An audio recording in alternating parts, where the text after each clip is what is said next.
Saudações, eu sou o professor Samir Schneid e hoje nós vamos trabalhar, nós vamos nos aproximar um pouquinho mais do diagnóstico cardiovascular, explorando especificamente a ausculta cardíaca e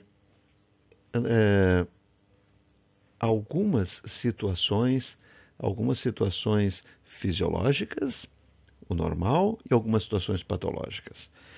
Essa é uma aula um pouquinho mais difícil. Nós vamos utilizar muito os princípios do professor Samir apresentados, os 10 princípios apresentados na outra aula. E ainda vamos dar uma dica para vocês. Por onde começar a pensar? Cada caso mais complexo, nós vamos apresentar por onde começar a pensar. E o pensamento vai seguir pelas tabelas do livro da enfermeira doutora Bárbara Bates. Pelas tabelas do livro da enfermeira doutora Bárbara Bates, no capítulo do sistema cardiovascular. Então é isso. Se vocês se guiarem por aqui e depois resolverem as dúvidas com os monitores, vocês vão compreender bem essa apresentação. E vai ser importante para vocês. Insuficiência cardíaca, ausculta o ictus primeiro, deslocado para baixo e para a esquerda, e ausculta com a campânula. Quando aparece a imagem, aparece pequenininha, como vocês estão visualizando aqui, né? Significa que vocês estão utilizando a campânula aplicada de leve no foco mitral, no caso, com o paciente em decúbito de Victor Michel Pachon, tá? De lado, né? Inclinado para o lado, para aproximar. Tá? Ali vocês poderão auscultar a primeira, a segunda e um terceiro som, a terceira bulha. Tá? Isto indica, pode ser normal, agora nós vamos ver. A terceira bulha pode ser fisiológica, audível em crianças e adultos jovens até os 40 anos, pelo princípio do diâmetro anteroposterior menor nos jovens, facilitando a ausculta de sons que são um pouco menos intensos. Ela pode ser audível também em gestantes, no último trimestre. É um som protodiastólico, que no início da diástole, que acontece então na fase de enchimento rápido do ventrículo esquerdo ou direito. É um som grave abafado, mas bem auscultado, com a campânula aplicada bem de leve no ictus e em decúbito lateral esquerdo. Tabela 9.8 dos sons cardíacos na diástole, os sons acessórios, os sons extras que podem acontecer na diástole. Tá? Na página 407 do livro da Bates, no capítulo, perdão, na edição em inglês, na 12ª edição em inglês. Bom, patologicamente, após os 40 anos, aumento nas pressões de enchimento ventricular, desaceleração abrupta do fluxo através da mitral no final da fase de enchimento rápido da diástole. Causas: diminuição na contratilidade do miocárdio, insuficiência cardíaca, sobrecarga de volume devido à insuficiência aórtica ou mitral e os shunts esquerda-direita. Esse é o desafio. Né? Não existe a quinta bulha. Claro, nós temos a primeira, a segunda, a terceira e a quarta bulha. Tá? O desafio é o som desconhecido. Nós estamos indo atrás do som desconhecido. Olha só. Sinal de Samuel Levine. Vamos ver onde que nós estaremos auscultando. Com a campânula, né, aplicada de leve em decúbito de Pachon sobre o ictus do coração. No ictus cardíaco, palpa, localiza e aplica ali. Um som diferente. Olhem, aqui, ó, um sonzinho antes da primeira bulha. Portanto, bem no final da diástole. A quarta bulha. Características. Logo antes da B1, abafada, grave, mas bem auscultada no ictus, com a campânula em Pachon. Pode ser fisiológica, em atletas e idosos. Uma observação.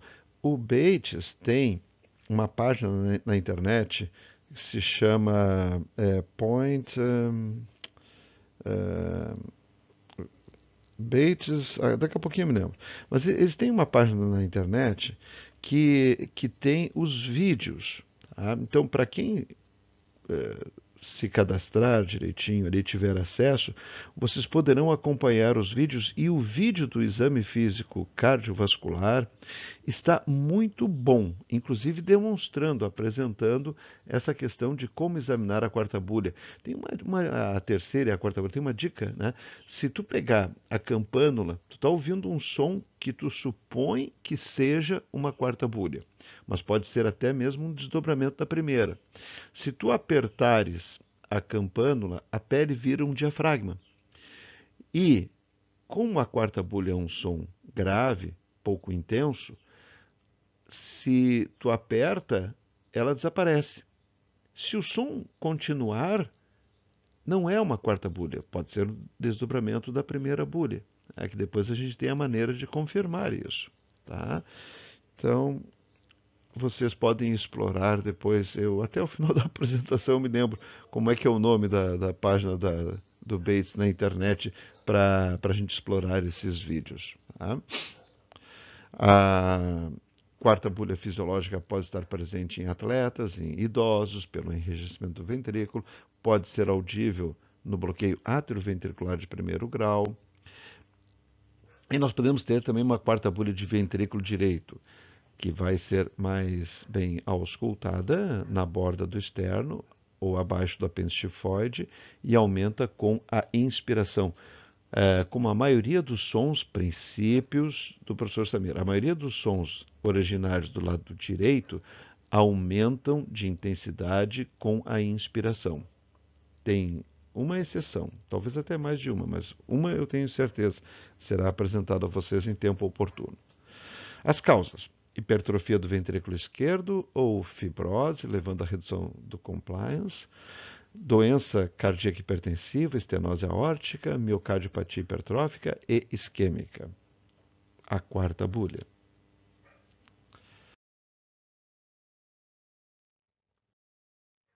E agora, um desafio diagnóstico. Então, a mãe está preocupada porque o coração da criança está com um ritmo descompassado.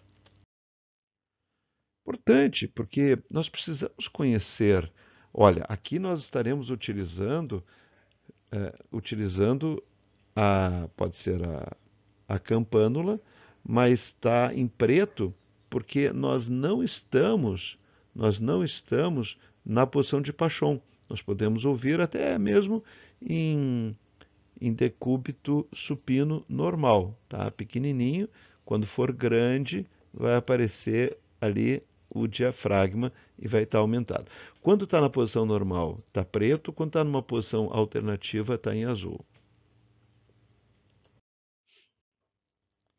Uma arritmia sinusal, um achado fisiológico, um achado normal. É isto. A criança inspira, a frequência aumenta. Aumenta o retorno venoso e o coração reflexamente aumenta a sua frequência.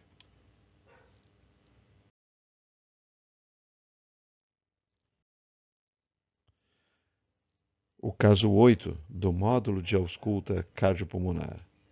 Também, com a campânula, posição supina, nós estamos ouvindo extrasístoles ventriculares, tá? Que em inglês eles chamam de contrações prematuras. Veja, o que acontece? Nós vínhamos com os batimentos normais até que houve um batimento precoce. Neste caso, por ser de origem ventricular, porque ela pode ser de origem atrial ou ventricular, por ser de origem ventricular, as duas bulhas do batimento precoce estão desdobradas. Tá? Nós temos aqui, então, uma irregularidade do ritmo esporádica. Tá? Pode ser esporádica, como é aqui o caso, e pode ser regular também. Tá? Um batimento normal, nós teríamos uma irregularidade regular. Um batimento normal, uma extrasístole. Então, tem uma irregularidade. Só que se mantém um batimento normal e uma extrasístole. Batimento normal e uma extrasístole. Nós teríamos uma irregularidade regular, o que caracteriza um bigeminismo, no caso. Tá? Caracterizaria um bigeminismo ventricular. Um dado importante. Será aprofundado oportunamente.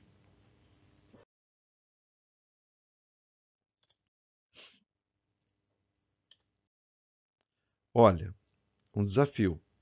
A vovó interna se queixa de um problema na mão, tá? Na mão esquerda, alguma coisa aconteceu ali, tá? Foi de repente, e ela tem na ausculta, vejam, um ritmo irregularmente irregular. Nós podemos, então, auscultar no tórax, com a campânula, e nós podemos também auscultar com o diafragma, aqui, ó. Lembram do listen? O listen de ouvir começa com o diafragma aqui no foco aórtico. É um bom momento para identificarmos o ritmo, se é um ritmo regular, se é um ritmo regular com irregularidades, com extrasístoles, se é um ritmo irregular ou assim, irregularmente regular, né? Ou se é um ritmo irregular, irregularmente irregular. Que confusão! Não se preocupe, não se preocupe. Isso vocês, a gente com o tempo vai encaixando essas questões nos pontos em que elas devem ser encaixadas, tá? Então aqui nós temos neste momento um ritmo irregularmente irregular, ou seja, completamente irregular. Ele não mantém nenhum padrão, tá? Do ponto de vista de ritmo, ele está totalmente irregular. Importante. A primeira bulha está, inclusive, importante, a primeira bulha está, inclusive, variando de intensidade entre os batimentos irregulares. O que acontece? Os átrios fibrilaram. E como os átrios fibrilaram, eles não se contraem mais. E por não se contraírem mais, à medida que o tempo passa, 1 dia, 2 dias, 3 dias, 4 dias, com 3 dias já corremos o risco de começar a formação de trombos, de coágulos dentro desses átrios. Esses coágulos, eventualmente, esses trombos, eventualmente podem passar para o ventrículo e serem bombeados. Se for do lado direito para o pulmão, se for do lado esquerdo, bombeados para o cérebro, para a mão. Então, na verdade, aquela embolia na mão da senhora é um sinal de que ela está mandando êmbolos. Tá? Essa fibrilação atrial crônica que ela apresenta está mandando êmbolos. É um alerta.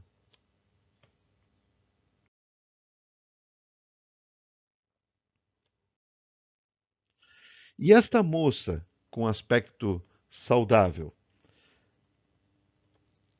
Na ausculta, ela tem um desdobramento da segunda bulha no final da inspiração. Notem, agora sim, diafragma colocado no segundo espaço intercostal esquerdo, bem próximo do externo e aplicado ali com firmeza. E ela está na posição convencional, posição supina, cabeceira elevada a 30 graus. No final da inspiração, nós percebemos a segunda bulha desdobrada. Tá?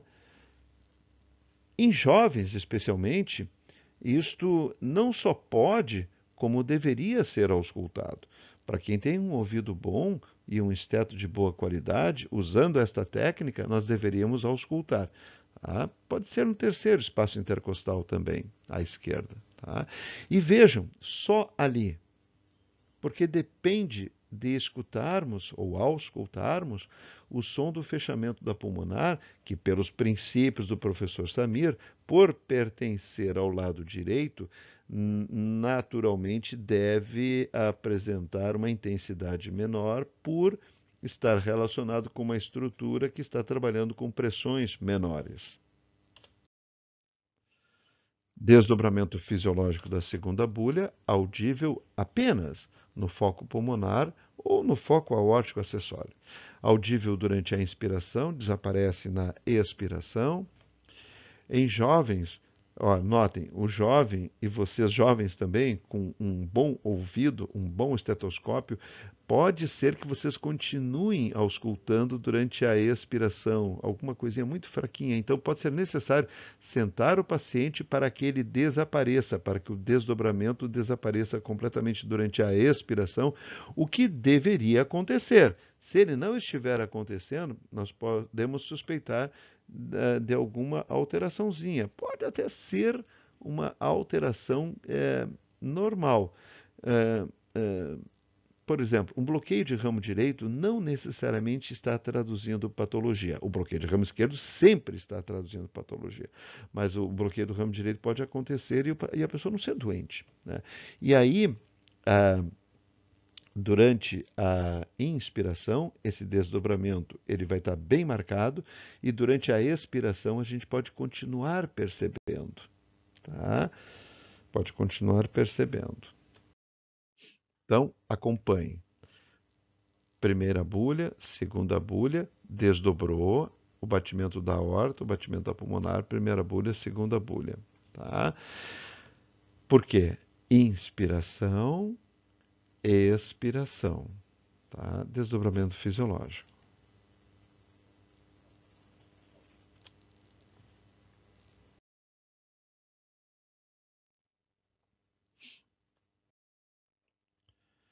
Essa senhora interna com uma trombose venosa no membro inferior esquerdo. Ela interna com uma trombose venosa, um coágulo que se chama trombo porque está dentro da veia, tá? Ou dentro da estrutura, dentro da circulação da pessoa. Tem um trombo no membro inferior esquerdo, na perna esquerda, na verdade. É uma trombose venosa pequena, tá? Pequena. Bem, na escuta, na ausculta do pulmão, a gente percebe um desdobramento fixo da segunda bulha. Diferente do desdobramento que nós escutamos fisiologicamente, que deve desaparecer durante a expiração. Se não está desaparecendo, a gente senta a pessoa. Aí ele desaparece. E, além do que, não é um jovem, já é uma senhora de certa idade. Então, esse desdobramento não é normal. E essa característica fixa do desdobramento, ela está apontando para uma doença chamada comunicação interatrial, uma CIA. Tá? O que não é comum também não ter sido detectado nesta idade, mas pode ser que tenha acontecido dela chegar nessa idade e nunca ninguém ter percebido que ela tem esse desdobramento fixo e pode inclusive ter um sopro do lado direito, né, de baixa intensidade, através da válvula pulmonar, em função do fluxo que fica um pouquinho aumentado ali naquela região. Mas o fato é que o desdobramento fixo da, da, da segunda bulha, ele se dá pelo equilíbrio das pressões em função da comunicação interatrial. Como tem uma persistência daquele orifício que está presente no embrião, os átrios estão se comunicando e as pressões estão se igualando entre um lado e o outro, então tem o desdobramento fixo, sempre batendo direitinho ali a primeira bulha, o fechamento a segunda bulha, o fechamento da aórtica e depois o fechamento da pulmonar. E isso não muda com a respiração. Eis que, durante a internação, ela apresenta um quadro de uma isquemia, de uma trombose, de um acidente vascular cerebral. Tá?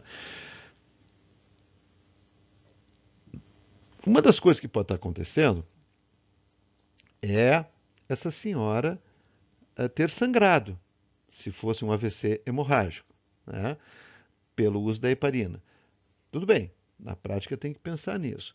Mas, comprovadamente por tomografia, sendo um AVC isquêmico, trombótico, alguém poderia pensar assim, ó, ah, ela fez uma embolia a partir do deslocamento da cauda do trombo da perna para o cérebro.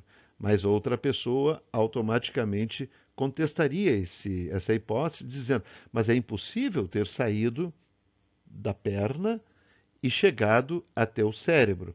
Teria que ter passado pelo pulmão e no pulmão seria filtrado. Bom, aí é que entra o diagnóstico. Você já tem esses achados de ausculta. Se a pessoa está fazendo o que a gente chama então de uma embolia paradoxal, porque não faz sentido, tá? Porque nós já entendemos, né? Grande circulação, pequena circulação, tá?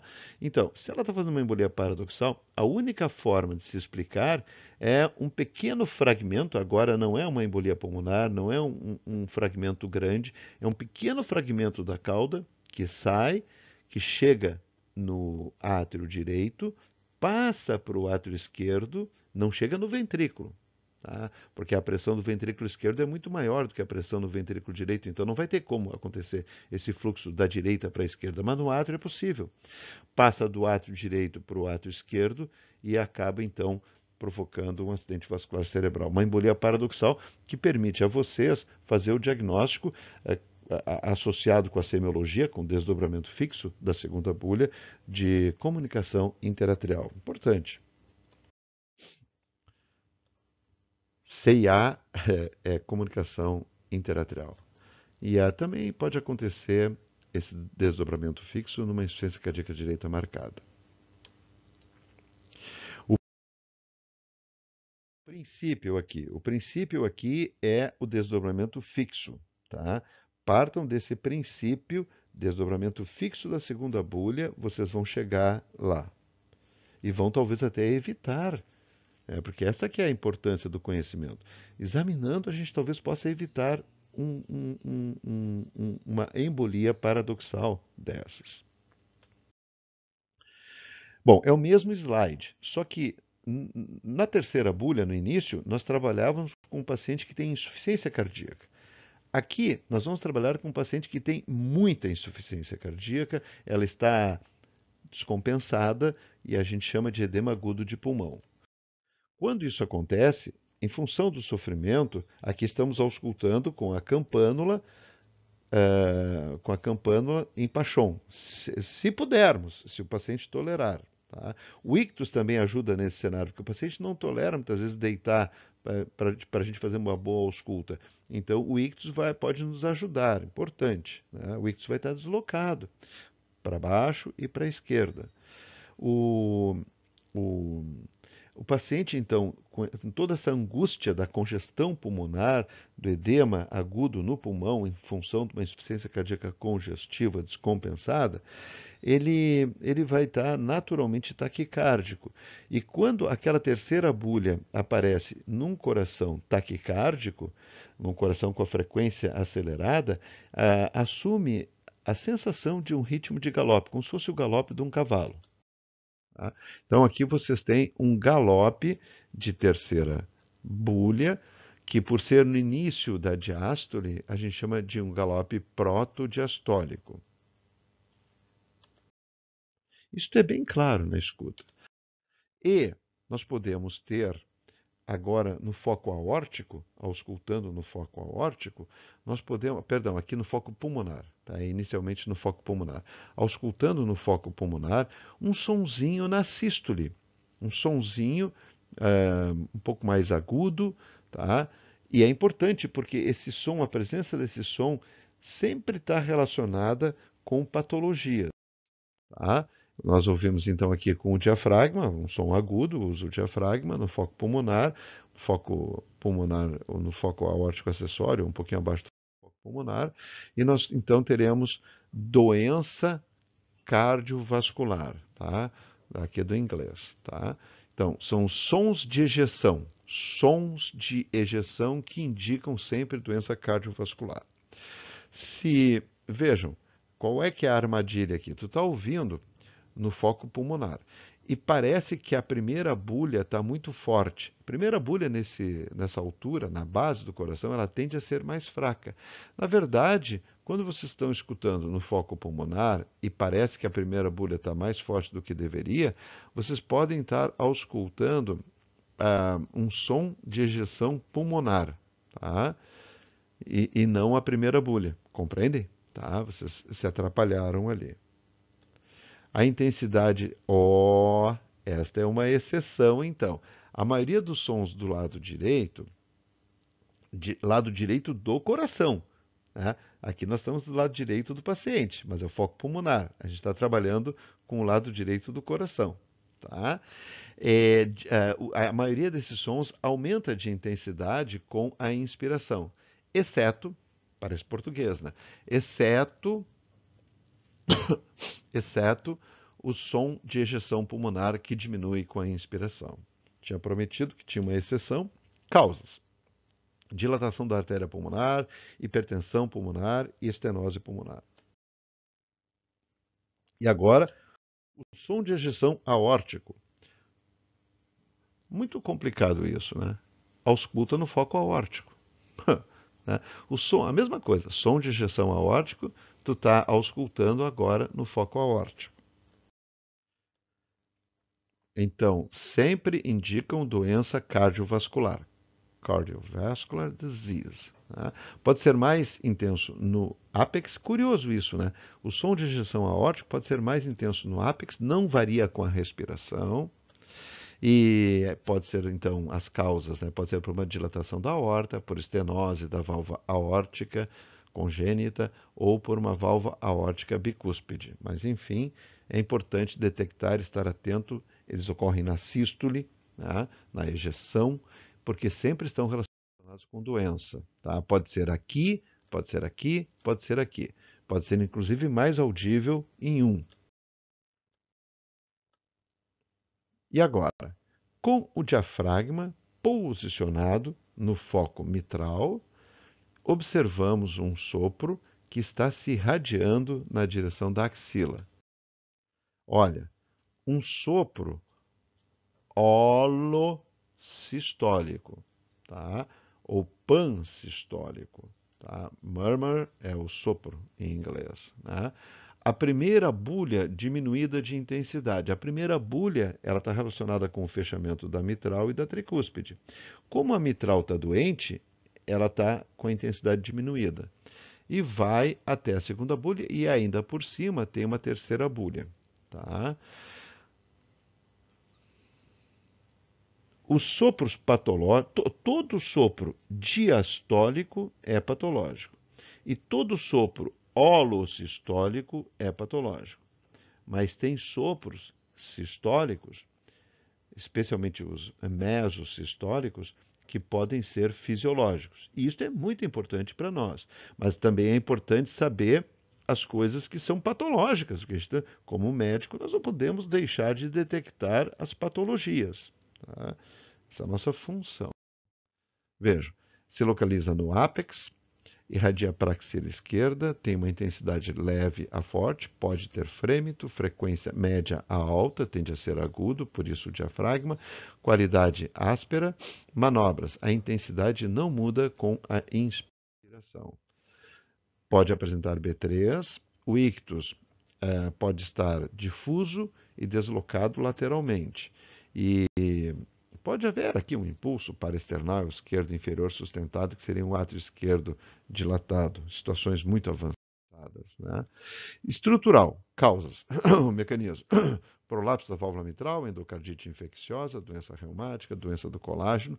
Funcionais. Quando o paciente teve 2, 3 infartos, o miocárdio do ventrículo esquerdo remodelou, foi dilatando, dilatando, e aí nós temos essa dilatação ventricular, compromete o anel valvar da mitral e acaba provocando esta insuficiência mitral e este sopro. Nós podemos ter, então, uma disfunção do folheto valvar, do músculo papilar ou da cordoalha tendinosa. Insuficiência mitral. Vai ser o primeiro sopro que vocês provavelmente vão auscultar, porque é o mais comum. Tá? Desafio. 33 anos, olha só. Angina, dispneia e desmaio. Síncope. Angina, dispneia, desmaio. Aos esforços. Tá? Frequência de 58 batimentos, uma pressão de pulso, ó, a pressão de pulso estreitada, 100 por 90, 10 milímetros de mercúrio de pressão de pulso. A minha pressão de pulso, 120 por 80, é 40. Tá?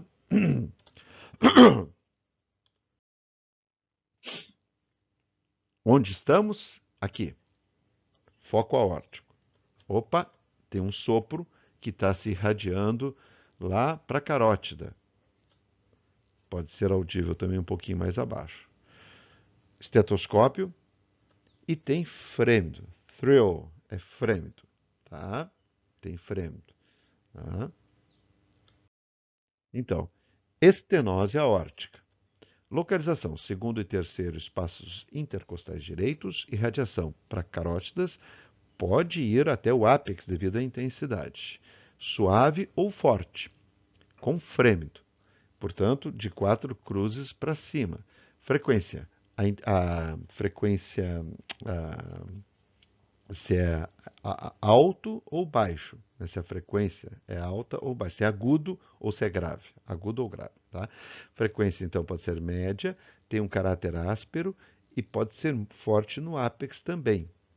Qualidade áspera, musical no ápex. E as manobras, então, sentado e inclinado para frente, tu vai conseguir ouvir um pouquinho melhor. Estenose aórtica, achados associados. Bem, à medida que a doença evolui, o pico do sopro fica mais tardio. Claro, né? Faz sentido, é meio razoável. Né? E a segunda bulha, porque como esse sopro é decorrente da doença da válvula aórtica, a segunda bulha na válvula aórtica doente, já que a segunda bulha depende do fechamento da aórtica e da pulmonar, pode diminuir de intensidade.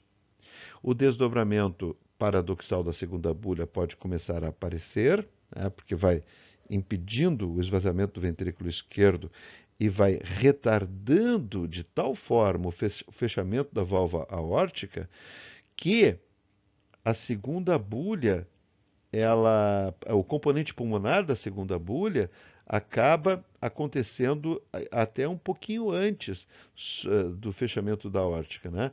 Então, durante a expiração, quando o fechamento da pulmonar fica um pouquinho mais antecipado em relação ao fechamento da aórtica, tu não, parei que me atrapalhei. Não deveria ter me atrapalhado nesse assunto, porque esse assunto é importante. Vamos acompanhar. Como tu tem uma estenose da válvula aórtica, o fechamento do ventrículo esquerdo e da válvula aórtica fica retardado, bem retardado. Tanto que o fechamento da pulmonar, ele se antecipa ao fechamento da válvula aórtica. Tá? Durante a inspiração, o fechamento da pulmonar naturalmente retarda um pouquinho também. Então, ele se aproxima do fechamento da pulmonar e ali nós temos uma segunda bulha na inspiração única. Tá? Durante a expiração, quando não deveria haver desdobramento, como está muito retardado o fechamento da válvula aórtica e a válvula pulmonar, então, volta para sua posição normal, um pouquinho adiantada aqui neste caso em relação à aórtica, a gente pode ouvir um desdobramento.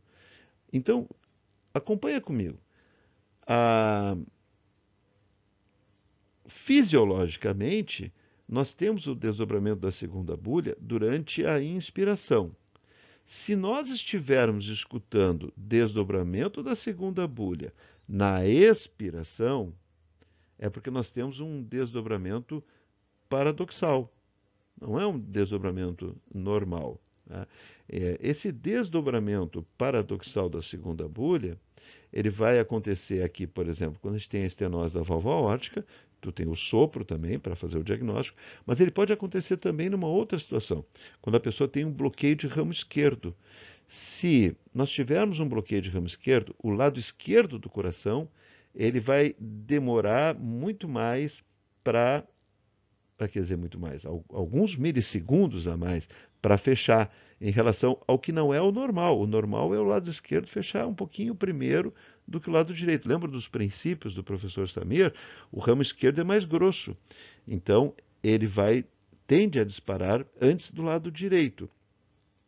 Além de ser além de disparar antes, né, o ramo esquerdo dificilmente ele vai estar bloqueado, ele não tem como estar bloqueado fisiologicamente.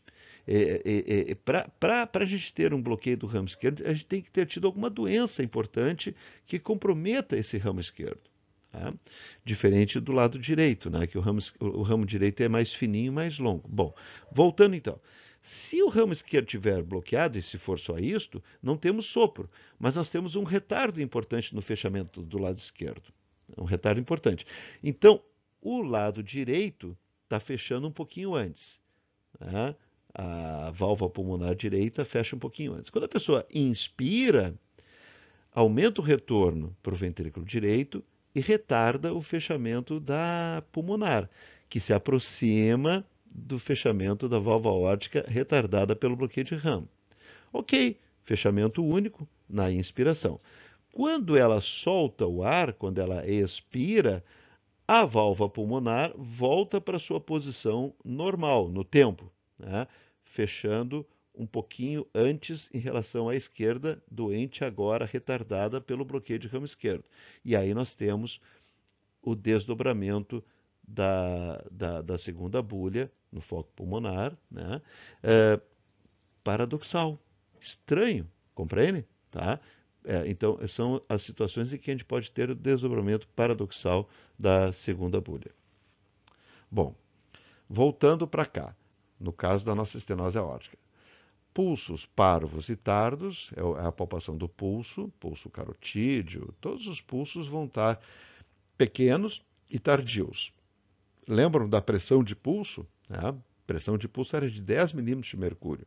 O ictus estará sustentado. Lembra que a gente aprendeu a ver o ictus sustentado? E também nós podemos ter uma quarta bulha. Claro, tá? O ventrículo esquerdo está hipertrofiado e a gente pode ter a presença de uma quarta bulha. Depois dos 40 anos, a aorta dilata e a gente pode ter também um sopro de regurgitação. E teremos, nesses pacientes, isquemia em função das pressões aumentadas, subendocárdica, que pode dar origem a arritmias graves. Os mecanismos podem ser por calcificação valvar no adulto mais velho, podendo ser a evolução de uma esclerose, um endurecimento da válvula aórtica ou uma válvula aórtica bicúspide congênita. Este é o padrão do sopro da estenose aórtica. E aqui nós temos a segunda bulha com a intensidade diminuída. Então, esse é um sopro mesosistólico e é um sopro que vai aumentando e diminuindo.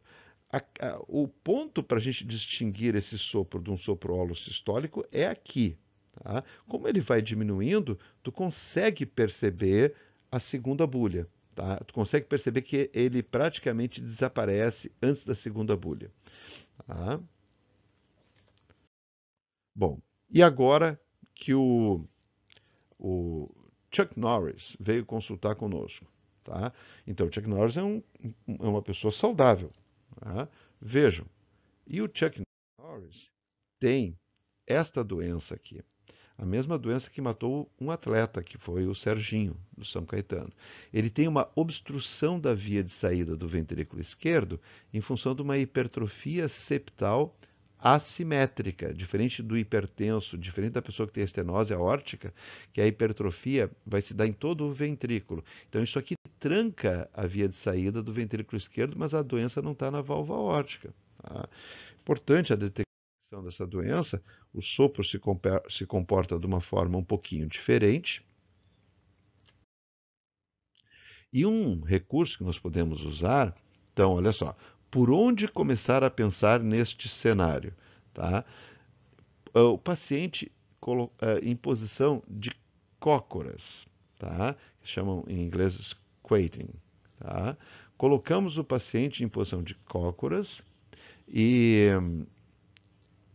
ele vai levantar, tá? Ele não tá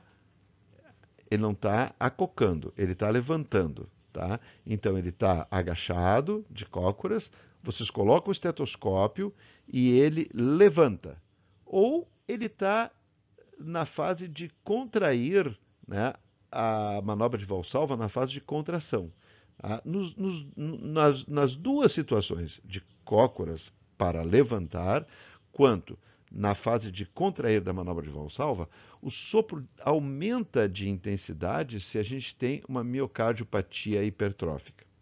E diminui de intensidade se o problema é uma estenose da válvula aórtica. Então pensem comigo, vocês têm aquela obstrução da via de saída do ventrículo esquerdo, na miocardiopatia. Ele está de cócoras, vocês estão ouvindo o sopro. Quando ele levanta, diminui o retorno venoso.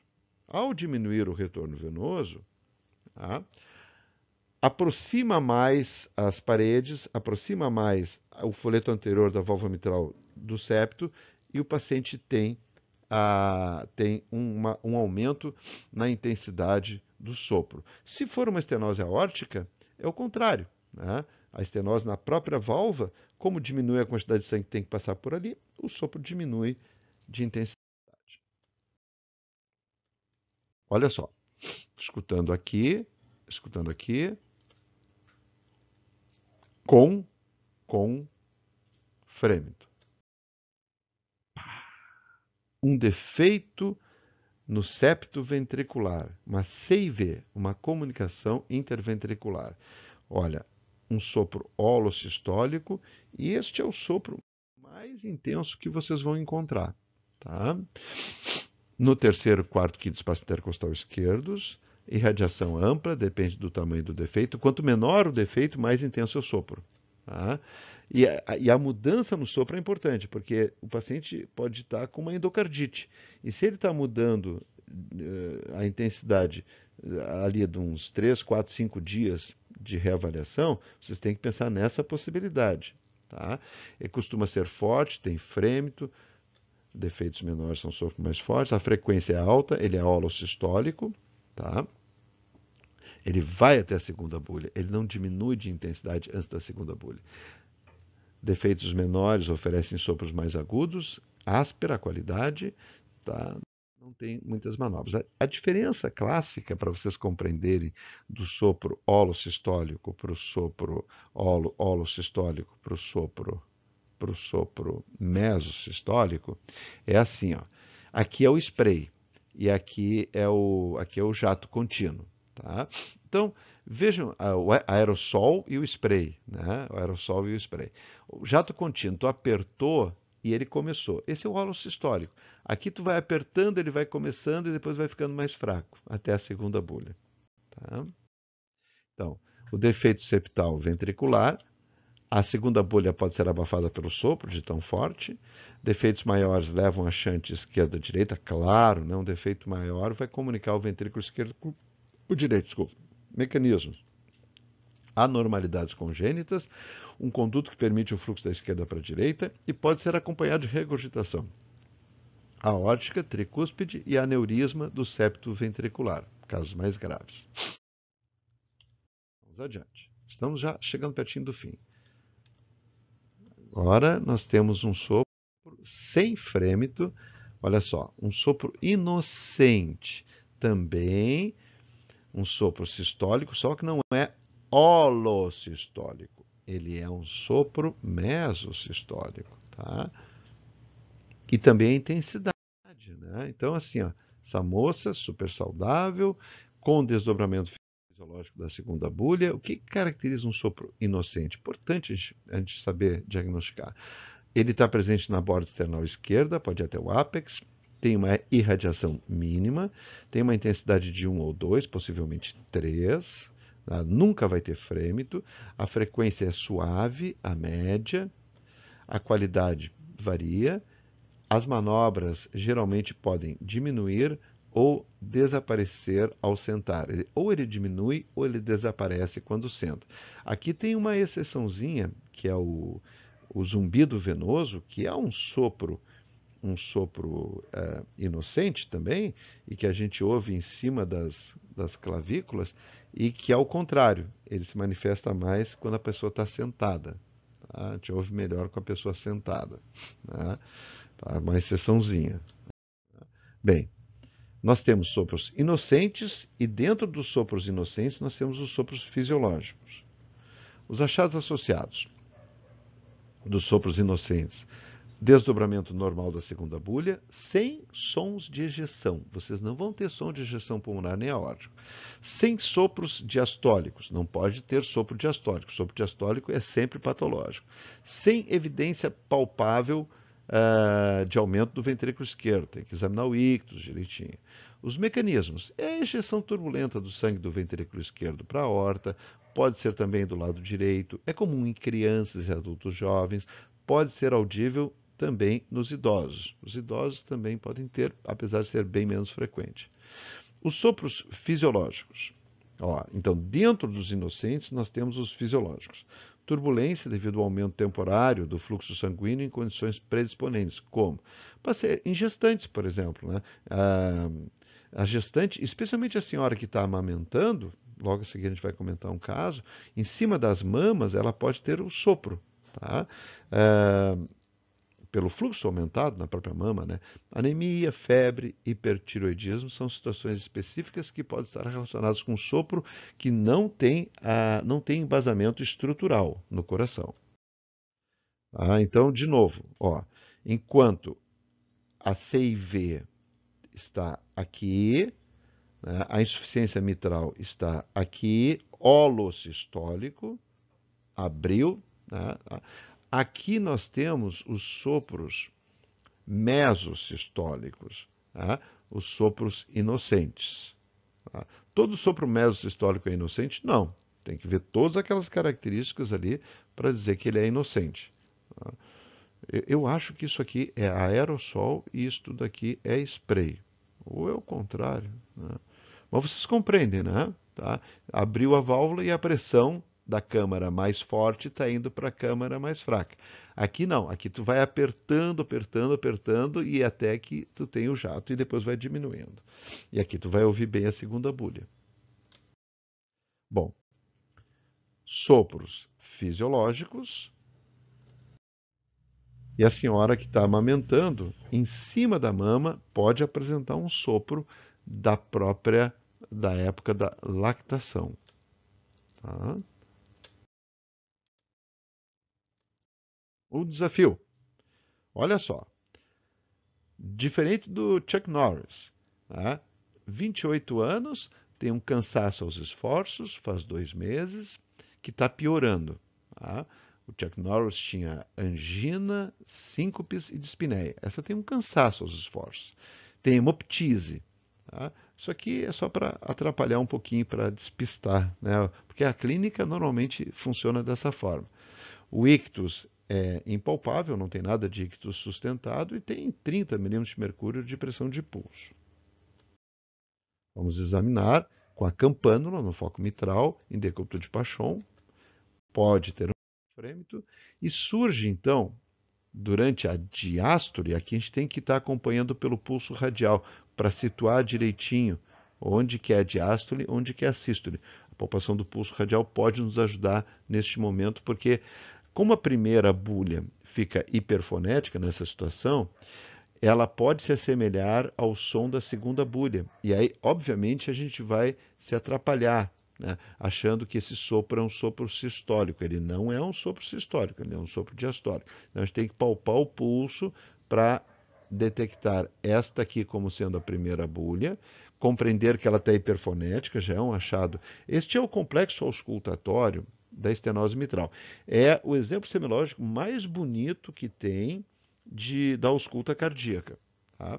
Então, vocês estão vendo aqui, ó, é um sopro diastólico que inicia no estalido de abertura, opening snap, tá? Estalido de abertura. Vocês têm, parece um desdobramento da segunda bulha, mas não pode ser porque nós estamos lá no foco mitral. Princípios do professor Samir. A localização. Tá? O desdobramento da segunda bulha é no foco pulmonar. Tá? Vocês estão lá embaixo e vocês estão ouvindo uma coisa que parece desdobramento, e logo depois daquele desdobramento vem um sopro que tem dois componentes. Tem esse componente inicial e depois tem um reforço pré-sistólico. E aí vem um batimento forte, que é a primeira bulha hiperfonética. Tá? Notem, o coração normal e a válvula mitral estenótica.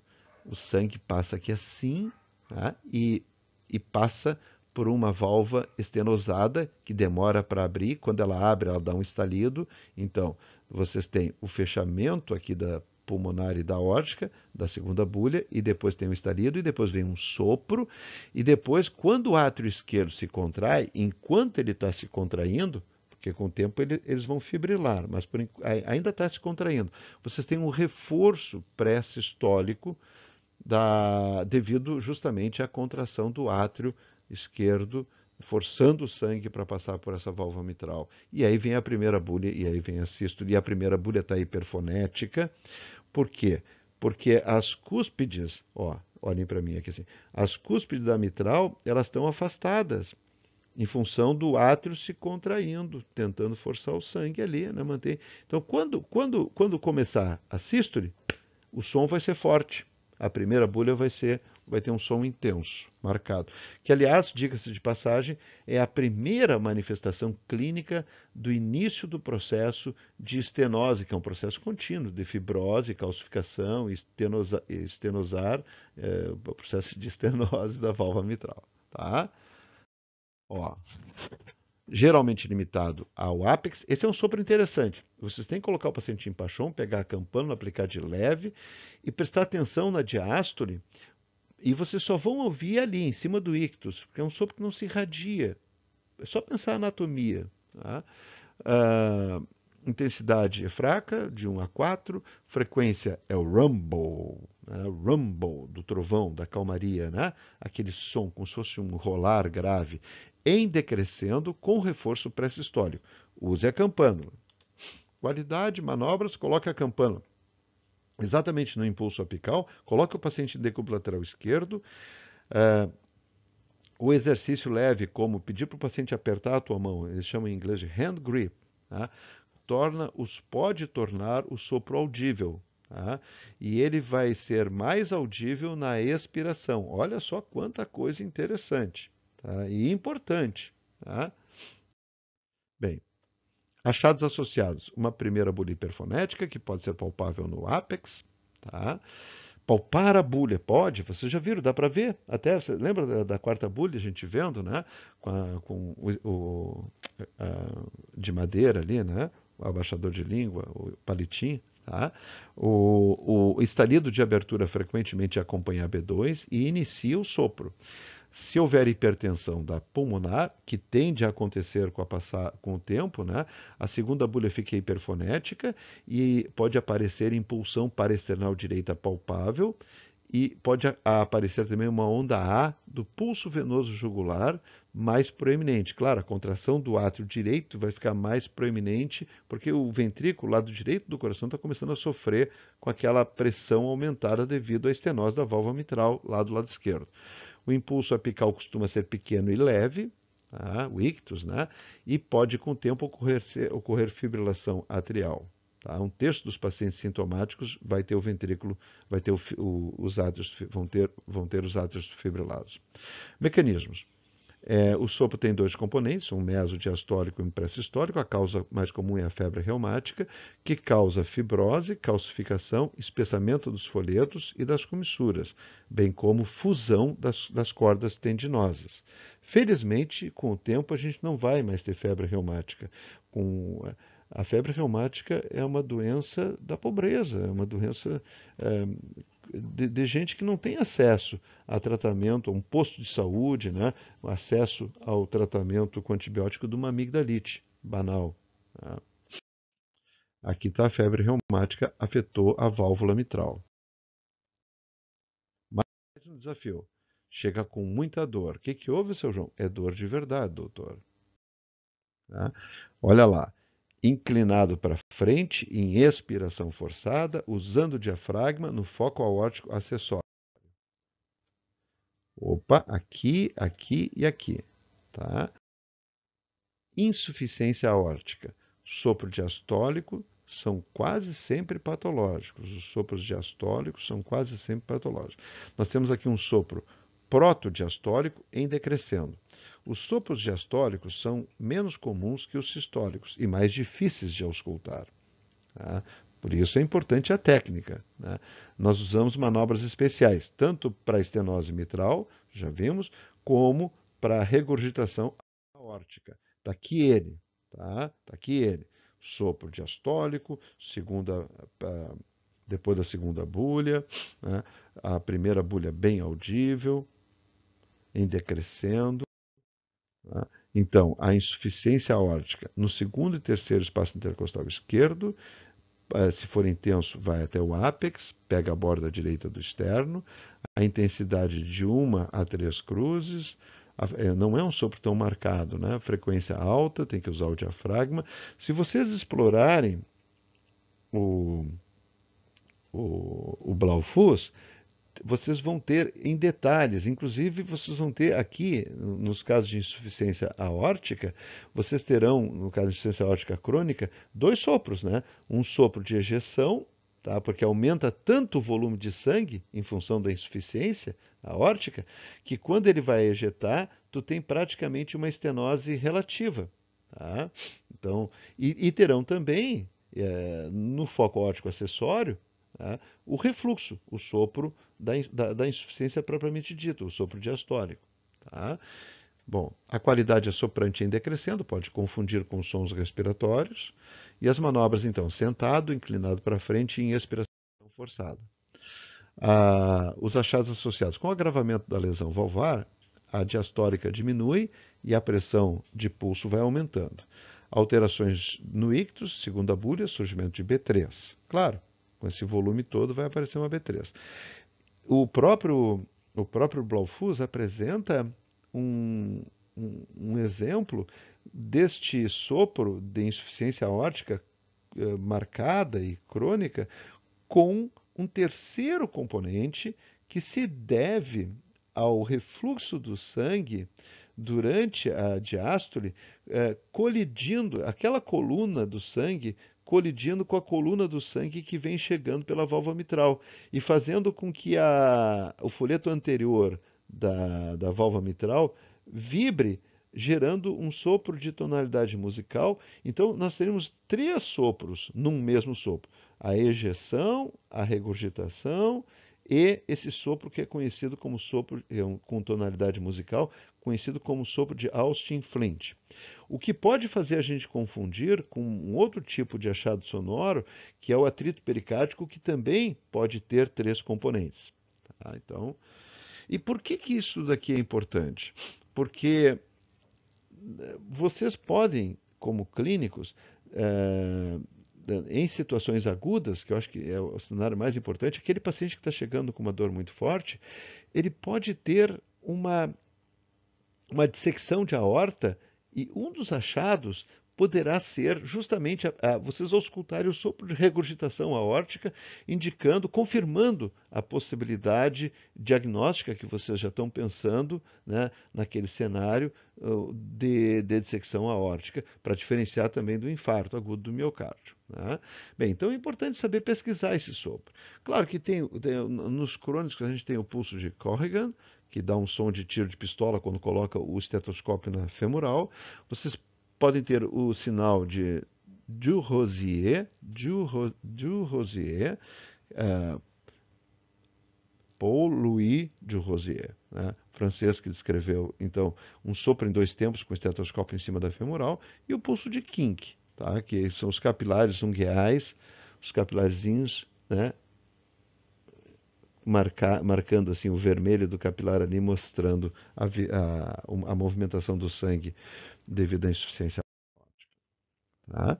Os mecanismos, então, regurgitação para o ventrículo esquerdo, sobrecarga de volume, sopro aórtico sistólico devido ao volume de ejeção aumentado através da válvula aórtica, já comentamos, o sopro de Austin-Flint na doença avançada, devido à pressão exercida pela regurgitação sobre o folheto anterior da válvula mitral, e as anormalidades dos folhetos da válvula aórtica, com síndrome de Marfan e anomalias subvalvares. São todas situações que podem estar relacionadas com a insuficiência aórtica. Avançando, perto do final, observem, nosso último caso. Paciente. Ó, Samir, vai lá e faz a internação de uma angina instável. O que houve com o amigo? Olha, eu estou com uma dor aqui no peito que vem para um lado e vai para o outro, enfim, né? E dói quando eu engulo. Mas que angina instável estranha é essa que dói quando engole? Então, se vocês forem auscultar esse paciente, vocês podem perceber em todo o precórdio, né, com o diafragma, se a gente aperta o diafragma, aumenta a intensidade, um som que é conhecido como atrito pericárdico. Então, são muitas vezes três componentes, pode ter um componente devido à sístole atrial, outro devido à sístole ventricular e outro devido à diástole ventricular. Se apenas um componente sistólico ventricular estiver presente, pode haver uma confusão com o sopro, lógico, né? E pode acontecer, porque esse som ele é efêmero. À medida que ele se instalou, é o atrito do pericárdio inflamado, né? À medida que ele se instalou, pode começar um pequeno derrame. E à medida que esse derrame vai evoluindo, o som vai desaparecendo. E se a gente escuta, ele é específico, tá? Sendo que se tiver já numa fase que esteja só um componente presente, pode confundir com o sopro. Tá? Mas estou auscultando e percebendo, fazendo o diagnóstico do atrito pericárdico, ele é específico da pericardite. Mas o fato de tu não ouvir não garante que não seja uma pericardite, obviamente. Tá? Agora, quando tu ouve esse atrito, quando tu escuta esse atrito pericárdico, é muito importante, porque tu não pode usar o tratamento que tu iria usar para uma angina instável, para um infarto, que também tem dor no peito, que também dá alteração eletrocardiográfica, né? A pericardite dá alterações eletrocardiográficas também, que podem se confundir com infarto. Então é importante vocês terem esse conhecimento clínico, tá? Do atrito pericárdico, de fazer o diagnóstico do atrito pericárdico. Como que a gente faz? Tá? Imagina, tu dá anticoagulante ou fibrinolítico para um paciente com pericardite, corre o risco de provocar um tamponamento no pericárdio. Tá? O pericárdio está inflamado, o problema não é dentro da coronária. Terceiro, espaço intercostal à esquerda, irradiação pequena, intensidade variável, qualidade, áspero, arranhando, raspando, isso é o que mais caracteriza aqui. E as manobras, sentado, inclinado para frente, em expiração forçada. Então, se a gente pedir para o paciente sentar, inclinar para frente, mesmo a manobrinha que a gente faz para escutar o sopro de regurgitação aórtica, soltar bem o ar e prender, aumenta a intensidade. Do quê? Do atrito pericárdico. Ali está ele. Tá? Os três componentes, no Blaufus dá para ouvir bem direitinho. E aqui estamos, então, encerrando essa apresentação. Durou 60 minutos, gostaria que tivesse durado 50, mas infelizmente vocês terão que me aguentar aí durante esses 50 minutos. É um assunto importante. Eu sugiro que vocês gastem um pouquinho de tempo explorando as tabelas e explorando o Blaufus e assistindo esta aula talvez mais de uma vez para poder, é o ponto de partida para poder compreender melhor o que acontece lá. As dúvidas, encaminhe para os monitores, que eles vão encaminhar para mim e a gente vai responder para vocês, tá? Com muito prazer. Muito obrigado pela atenção, gente. Obrigado. Desculpem a demora.